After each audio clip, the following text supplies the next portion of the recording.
The Eagles win their preseason opener against the Bengals 34-27, and Landon Dickerson goes down with an injury. All this on Philly Sports Talk. We'll break down the game for you and the situation on the offensive line. I'm Coy Camiscioli.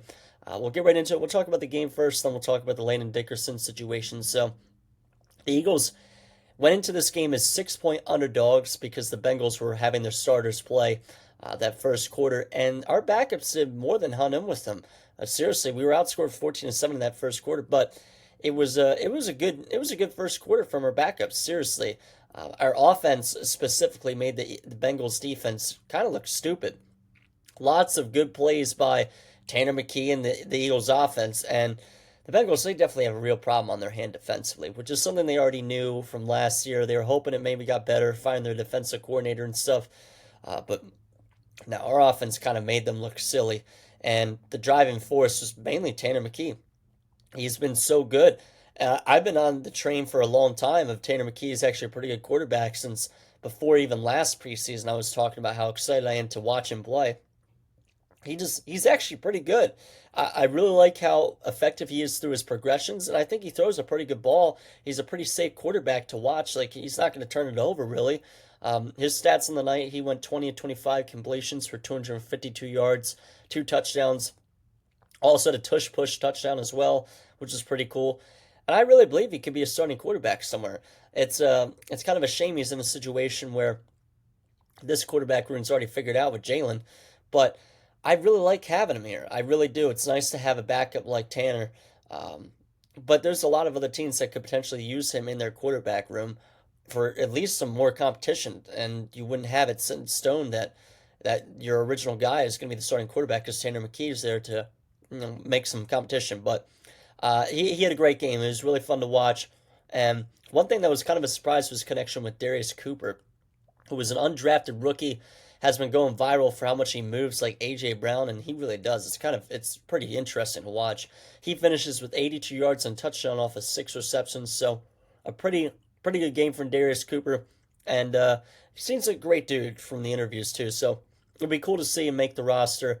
Um, and he really does look like AJ Brown. If you go even just search up on TikTok, Darius Cooper, you'll see edits of him moving just like him. Nia Smith also had a touchdown in this game. And Johnny Wilson, he actually had a pretty good night too. 3 receptions for 73 yards, a couple big catches, including a really nice Moss, one of the Bengals' starting corners.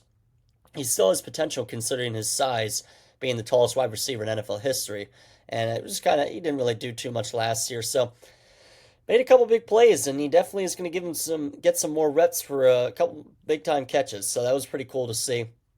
Rushing wise, Will Shipley, he led the way of 48 yards off a big 38-yard run, but other than that, nothing really serious. And that 38-yard run was in large part due to the Eagles' offensive line creating some massive gaps. So some good stuff there for Shipley, though. Shunderick Powell, he scored a touchdown and rushing for 32 yards on 6 attempts. Probably a guy that's not going to make the roster if I had to say. A.J. Dillon, he rushed for 27 yards on 5 carries. So nothing really insane there. On the defensive side, we did have a tough time stopping the Bengals starters in that first quarter, but a lot of teams did in general last season with their starters playing. This is our backup, so nothing insane. The big one, though, was Keely Ringo. Kind of got diced by Jamar Chase. I mean, but who hasn't? He won the Triple Crown last year as receiver, so I would not jump the gun on Ringo just because of his performance. It is a little concerning. I think we all wanted to see him make a big play or at least strapped him down for a couple snaps, which it didn't happen. So definitely a little concerning. But again, Jamar Chase is Jamar Chase. So I don't want to jump the gun too soon. This new corner from the Raiders that we got, Jacorian Bennett, is supposed to be pretty decent and like pretty underrated numbers wise, especially. So he could bring some good quarterback depth room, a little competition, and the rest of training camp. We traded Thomas Booker for him, but nothing really insane. Some other notes around the defense. Ty Robinson looked good, and I really think he's going to be good. He had a nice 8-yard sack, showed a little power and speed. Patrick Johnson, he had a pretty cool sequence getting a sack, but it got negated by a penalty. And then the next play, he made like a tip, drill and intercepted the pass off Jake Browning, which is a pretty cool 2-play sequence for Patrick Johnson. Nothing really special from Jahad Campbell in his first game in the preseason, but still a lot of time. So those are the main notes so far from training camp. Nothing insane again. It was pretty cool that we were able to hang with the Bengals starters in that first quarter. So let's discuss the Landon Dickerson injury. We are really lucky it's not worse than it is. When I got the news that he went down and couldn't put any pressure on that leg and had to come off on the cart, I thought it was going to be ACL and that his season was done, which would have been a massive gap on our offensive line. But apparently, it's just a meniscus injury. It's going to have a small procedure, and he's going to try to be ready by week 1. Personally, I don't want to rush him.